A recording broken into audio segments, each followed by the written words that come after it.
என் இனிய அன்பு உள்ளங்களே, உங்கள் அனைவருக்கும் என் அன்பான வணக்கம். உருகி உருகி உன்னில் கரைந்தேன் நாவல் பகுதி 4. வாங்க தொடர்ந்து கதையை கேட்கலாம்.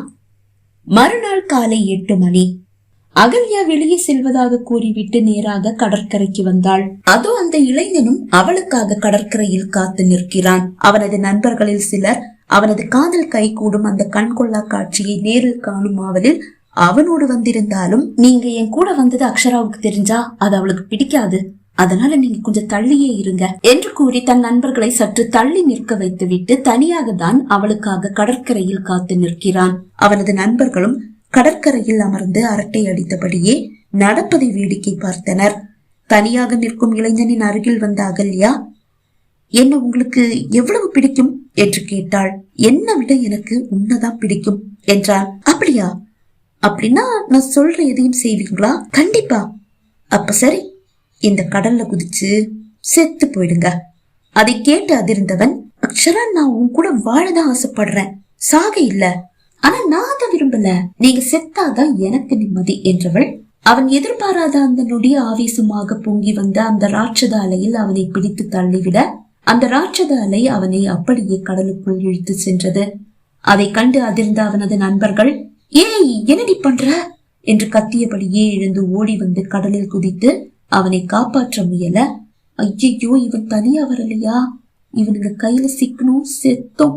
முணுமுணுத்தவள் தப்பித்தோம் பிடித்தோம் என்று வீட்டிற்கு ஓடி வந்து விட்டாள். எப்படியும் பிரச்சனை பெரிதாகிவிடும், தான் கண்டிப்பாக மாட்டிக்கொள்வோம் என்று புரிந்து கொண்டவள் அழுதபடியே சித்தியின் முன்னால் வந்து நின்றாள். அம்மா, அகல்யாவை ஒரு பையன் தொல்லை பண்ணிட்டு இருந்திருக்கான் போல, நேத்துக்காக அவளை பின்தொடர்ந்து வீடு வரைக்கும் வந்துட்டான். அவன்கிட்ட இருந்து அவளை காப்பாத்த அவனை தனியா கூப்பிட்டு என்ன தொல்லை பண்ணாத, எனக்கு என்னுடைய தம்பியும் பாட்டியும் தான் முக்கியம், அவங்கதான் என்னுடைய வாழ்க்கை, என்னை விட்டுடு அப்படின்னு சொல்லி சொன்னேன். ஆனா அவன் என்கிட்ட தப்பா நடந்துக்க முயற்சி செஞ்சான். கோபத்துல நான் அவனை தள்ளி விட்டேன். அவன் கடல்ல விழுந்துட்டான். அவனுடைய ஃப்ரெண்ட்ஸ் அவனை காப்பாத்திட்டாங்கன்னு தோணுது. அவன் பிரச்சனை பண்ண கண்டிப்பா இங்க வருவான், என்ன செய்யறது என்று அப்பாவியாக கேட்டாள். உன்னை யாரடி அவனை தனியா சந்திக்க சொன்னது? கோபமாக கேட்டாள் அக்ஷரா. அவன் உன்னை தொல்லை பண்ணிட்டு இருந்தான், அதனாலதான் அவன் தொல்லையில இருந்து உன்னை காப்பாத்தணும்னு தான் அப்படி செஞ்சேன். அவன் தொல்லை தாங்க முடியலதான், அதனாலதான் அவன் கண்ணுல சிக்காம நாங்க கோவலம் போயிடலான்னு முடிவு செஞ்சிருந்தோம். இன்னைக்கு கிளம்ப வேண்டியது, நீங்க வந்ததால அடுத்த வாரம் போலான்னு முடிவு செஞ்சிருந்தோம். எல்லாத்தையும் கெடுத்துட்டியேடி. கோபமாக அக்ஷரா கத்த, என்ன அகல்யா இது? உன்னுடைய நல்லதுக்கு தானே என் பொண்ணு அவன்கிட்ட பேசினா, அவனை யாரு இவகிட்ட தப்பா நடந்துக்க சொன்னது? அவ தள்ளி விட்டா அவன் கடல்ல விழுந்துட்டான். இதுல என் பொண்ணுடைய தப்பு என்ன இருக்கு? இவ சொல்றது நீங்க வேணும்னா நம்பலாம் சித்தி, என்னால நம்ப முடியாது. அவன் அப்படிப்பட்ட பையன் கிடையாது. அப்புறம் ஏன்டி டெக்னோ பார்க்ல வேலை பாக்குற, மாசம் 2 லட்சம் சம்பளம் வாங்குற அவனை பார்த்து நீ ஓடி ஓடிற? அகல்யா கேட்க, அவனுடைய அப்பா அம்மாவுக்கு என்ன பிடிக்கல, என்ன மாதிரி ஒரு பொண்ண மருமகளாக்கிக்க அவங்களுக்கு சுத்தமா விருப்பம் இல்ல. அவங்க அப்பா அம்மா அவன் காதலை என்கிட்ட சொல்றதுக்கு முன்னாடியே இங்க வந்து, எங்க பையனுக்கு உன்னை ரொம்ப பிடிச்சிருக்கு, அவன் காதலை சொல்லும் போது அவனுடைய அழகையும் அவனுடைய சம்பளத்தையும் பார்த்து மயங்கி நீ சரின்னு மட்டும் சொல்லிடக்கூடாது. சொன்ன அவ்வளவுதான். எங்க பூவார் ஸ்டேஷன்ல எஸ்ஐயா வேலை பாக்குற என்னுடைய தம்பி கிட்ட சொல்லி, ஏதாவது விபச்சார கேஸ் கஞ்சா கேஸ்ல உன்னை ஜெயில தலை சொல்லிடுவேன் அப்படின்னு பயமுறுத்திட்டு போனாங்க. அவன் என் பின்னாடியே சுத்திட்டு இருக்கிறது கூட எனக்கு அது வரைக்கும் தெரியல. யாரும் என்னன்னு தெரியாத ஒரு பையனுடைய அப்பா அம்மா வந்து இப்படி பேசிட்டு போனா எப்படி இருக்கும்? அவங்க போன பின்னாடி அவன் என்னை தேடி வந்தான். நான் முதல் தடவை அவனை அப்பதான் பாக்குறேன். அழகான ஒரு பையன், பார்க்க கூட நல்லவனாதான் தெரிஞ்சான். ஆனா அவனுடைய அப்பா அம்மா பயமுறுத்திட்டு போனதால அந்த பயம் தான் என் மனசு ஃபுல்லா உறைஞ்சு கிடந்ததே தவிர அவனை பார்க்கும் போது எனக்கு எந்த காதலும் வரல. நோ சொல்லி அனுப்பிட்டேன். ஆனா அவன் விடல. 2 மாசமா என் பின்னாடி அலைஞ்சிட்டே இருக்கான். அவன்கிட்ட இருந்து தப்பிக்கதான் கோவலம் போலான்னு நாங்க முடிவு பண்ணியிருக்கோம். அவன் ஒன்னும் தப்பான பையன் கிடையாது. நீ ஏதோ கோபத்துல அவனை கடல்ல தள்ளி விட்டுருப்ப. ஆமா, அப்படிதான், கோபத்துலதான் நான் அவனை தள்ளி விட்டேன். அதுவும் உனக்காக தான் செஞ்சேன். அகல்யா திமிராக கூற, சரிம்மா, இப்ப அந்த பையனுடைய வீட்டுல இருந்து உன்னை தேடி வந்துடுவாங்களே, என்ன பண்றது? பாட்டி பயந்த குரலில் கேட்க, அம்மா, முதல்ல நாம இங்க இருந்து கிளம்பிடலாம். நீங்க அப்புறமா வந்து வீட்டையும் கடையையும் காலி பண்ணிடுங்க. சித்தப்பா பாட்டியிடம் கூற அனைவரும் அப்போதே அங்கிருந்து புறப்பட்டு விட்டனர். கோவளத்தில் பாட்டி வீடு ஒன்று பார்த்து வைத்திருந்தார். அந்த வீட்டை அடையும் முன் அக்ஷராவின் பக்கத்து வீட்டு அம்மாவிடமிருந்து அழைப்பு வந்து விட்டது. அக்ஷரா, உன்னை தேடி ஒரு கூட்டம் வாலிப பசங்க வந்தாங்க. நீ எங்கன்னு கேட்டாங்க, தெரியலன்னு சொன்னேன். நீ வந்தா உன்னுடைய மரணம் அவங்க கையில தான்னு சொன்னானுங்க. என்ன பிரச்சனைப்பான்னு கேட்டேன். எங்க ஃப்ரெண்ட பிடிக்கலன்னா பிடிக்கலன்னு சொல்லிட்டு போக வேண்டியது தானே. அதை விட்டுட்டு அவளை உயிரா காதலிச்ச எங்க ஃப்ரெண்ட கடல்ல தள்ளி விட்டு கொலை பண்ண பாத்திருக்கா. நல்ல வேளை நாங்க அங்க இருந்ததால அவனை காப்பாத்திட்டோம். இல்லன்னா என்ன ஆகி இருக்கும். போலீஸ்ல கம்ப்ளைண்ட் பண்ணலாம்னு சொன்னா அந்த பைத்தியக்காரன் கேட்கவே இல்ல. அவன் வேணும்னா அவளை விட்டுடலாம், ஆனா எங்களால முடியாது. நாங்க அவளை சும்மா விட போறதே இல்ல அப்படின்னு சொல்லிட்டு போனானுங்கம்மா. சரிக்கா, இனி அவங்க வந்து என்ன விசாரிச்சா நாங்க எங்க சொந்த ஊருக்கே போயிட்டதா சொல்லிடுங்க என்று கூறி அழைப்பை துண்டித்தவள் அகல்யாவை முறைத்தாள். எல்லாம் உன்னாலதான். பாவம் அந்த பையன். நல்ல வேளை உயிருக்கு ஆபத்து எதுவும் இல்ல. இனி நீ இங்க இருக்க எல்லாம் வேண்டாம். நீ இருக்கிற ஒவ்வொரு நாளும் எனக்கு ஏதாவது ஒரு புது பிரச்சனையை உருவாக்கிட்டே இருக்க. நாளைக்கு சென்னை கிளம்புற வழிய பாரு கோபமாக கூறியவள். சித்தப்பா, இப்பவே டிக்கெட் பாருங்க என்றாள். சித்தப்பாவும் டிக்கெட்டை பார்க்க, நாளைக்கு காலையில 6:35 இங்க இருந்து கிளம்புற ட்ரெயின்ல டிக்கெட் இருக்குமா? சரி சித்தப்பா, நீங்க நாளைக்கே கிளம்புங்க. ஏதாவது பிரச்சனை வந்தா நாங்க களியக்காவிலேயே போயிடுறோம் என்றாள். சரிம்மா என்றவர் டிக்கெட் புக் செய்துவிட, மறுநாள் அவர்களை வழி அனுப்ப ரயில் நிலையம் வந்த அக்ஷரா வீட்டிற்கு திரும்பும் வழியில் தான் அந்த இளைஞனின் நண்பர்களிடம் சிக்கிவிட்டாள். அப்போதுதான் அனஸ்வரின் கண்ணிலும் சிக்குகிறாள்.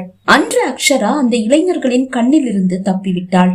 ஆனால் அந்த இளைஞர்கள் அவளை தேடி கோவளத்திற்கே வந்துவிட, கோவளத்தில் கூட தங்களுக்கு பாதுகாப்பு இல்லை என்று உணர்ந்தவள் பாட்டியோடும் தம்பியோடும் களியக்காவிளைக்கே வந்துவிட்டாள். அங்கிருந்துதான் தினமும் அவள் கல்லூரிக்கும் தம்பி அருண் பள்ளிக்கும் சென்று வந்தனர். சுற்றுலா தலத்தில் டீக்கடை ஓடிய அளவு சொந்த ஊரில் டீக்கடை ஓடவில்லை. மீண்டும் வறுமை அவர்களை கவ்விக்கொண்டது. ஒரு வழியாக படிப்பை முடித்தவள் வேலை தேடி சென்னை வந்துவிட்டாள். அது அகல்யாவுக்கு சுத்தமாக பிடிக்கவில்லை. ஆனால் ஒரு வேலை கிடைக்கும் வரை தான் அவளது இருண்ட முகத்தை சகித்துக் கொள்ளத்தானே வேண்டும். தம்பியின் படிப்பு பாதியில் நின்றுவிடக் கூடாது அல்லவா? கோயம்புத்தூரில் பொறியியல் கல்லூரியில் அவனை சேர்த்து விட்டிருக்கிறாள். சித்தியின் வீட்டிற்கு வந்த மறுநாளை வேலை தேடி அவள் வெளியே புறப்பட்டு விட்டாள். ஒரு அலுவலகத்தில் வேலை காலியாக இருக்கிறது என்று சென்னையில் வசிக்கும் அவளது தோழி ஒருவள் தான் அவளுக்கு தகவல் கொடுத்தாள். அந்த தோழி கொடுத்த முகவரியோடு வேலை தேடி அக்ஷரா புறப்படும் நேரம், ஏய் எங்கடி போற என்று கேட்டு அவளை தடுத்து நிறுத்தினாள் அகல்யா. இல்ல, ஒரு ஆபீஸ்ல வேலை காலியா இருக்குன்னு என்னுடைய ஃப்ரெண்ட் ஒருத்தி சொன்னா, அதுதான் வேலை தேடி. அப்படியா? அதுக்கு இப்படி எந்த மேக்கப்பும் இல்லாமலா போவாங்க? நான் மேக்கப் எதுவும் யூஸ் பண்றது இல்லையே.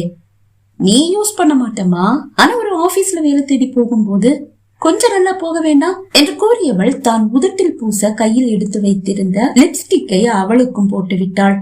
இல்ல, இதெல்லாம் நான் போடுறது இல்ல. இருக்கட்டும், இப்பதான் நீ ரொம்ப நல்லா இருக்க. கிளம்பு கிளம்பு என்று கூறி அனுப்பி வைத்தாள். தோழி கொடுத்த முகவரியை நோக்கி பேருந்தில் பயணிக்கும் போதுதான் முதன்முறை அனஸ்வரை பார்க்கிறாள்.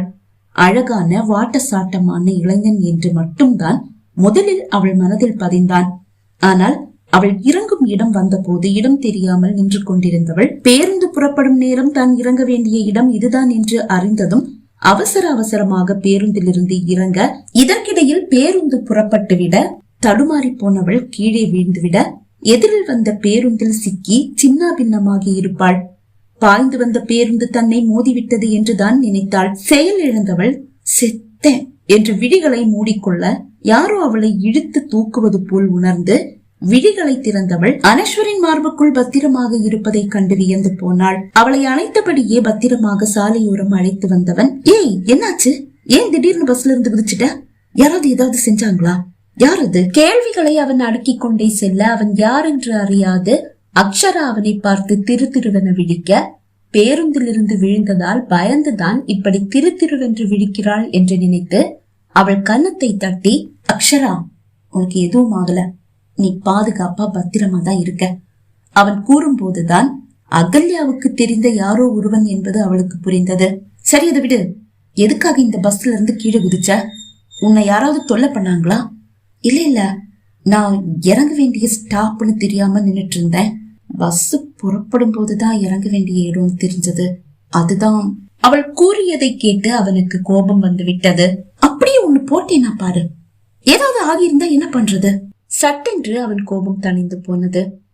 சாரி, உனக்கு ஏதாவது ஒண்ணுன்னா என்னால தாங்கிக்க முடியாது. அந்த கோபத்துலதான் பேசிட்டேன். சரி, அதை விடு. நான் இந்த பஸ்ல இருக்கிறது நீ பாத்தியா? இல்ல, நானும் உன்னை கவனிக்கவே இல்ல. நான் இந்த பஸ்ல இருந்ததால தப்பிச்ச. இல்லன்னா என்ன ஆகி இருக்கும்? இறங்க வேண்டிய இடத்துல இறங்க முடியாட்டி அடுத்த ஸ்டாப்ல இறங்கி ஆட்டோ பிடிச்சு வர வேண்டியது தானே. அவள் பதில் ஒன்றும் கூறவில்லை. அப்போதுதான் அவள் உதட்டில் தாறுமாறாக சாயம் பூசி இருப்பதை கண்டான். ஏய், இதென்ன லிப்ஸ்டிக்கை இப்படி பூசி வச்சிருக்க? இல்ல, நான் பூசல, அகல்யா தான் பூசி விட்டா. அகல்யாவா? அது யாரு? நாவை கடித்துக் கொண்டவள், அது என் ஃப்ரெண்டு. முதல்ல இத சரி பண்ண. நீ லிப்ஸ்டிக் போட்டாலே எனக்கு பிடிக்காது, அதுலயும் இப்படி பூசி வச்சிருக்க. அவள் சுடிதார் துப்பட்டாவை எடுத்து லிப்ஸ்டிக்கை அழித்தாள். அதற்குள் அனஸ்வருக்கு அழைப்பு வர அழைப்பை ஏற்றவன், இதோ சார் வந்துட்டே இருக்கேன், இன்னும் 10 நிமிஷத்துல வந்துடுவேன் சார். அழைப்பை துண்டித்தவன், சரி பார்த்து பத்திரம், எனக்கு அவசர வேலை இருக்கு என்று கூறிவிட்டு ஒரு ஆட்டோ பிடித்து சென்று விட்டான். அவன் சென்ற திசையையே இமைக்காமல் பார்த்து கொண்டிருந்தாள் அக்ஷரா. அகல்யாவுக்கும் அனஸ்வருக்கும் என்ன உறவு என்று அறியாதவளின் மனதில் அவள் உயிரை காப்பாற்றிய அனஸ்வர் ஆழமாக பதிந்து போனான். பகுதி 4 நிறைவடைந்தது. பகுதி 5 உங்களை சந்திக்கும் வரை விடைபெறுகிறேன். நன்றி, வணக்கம்.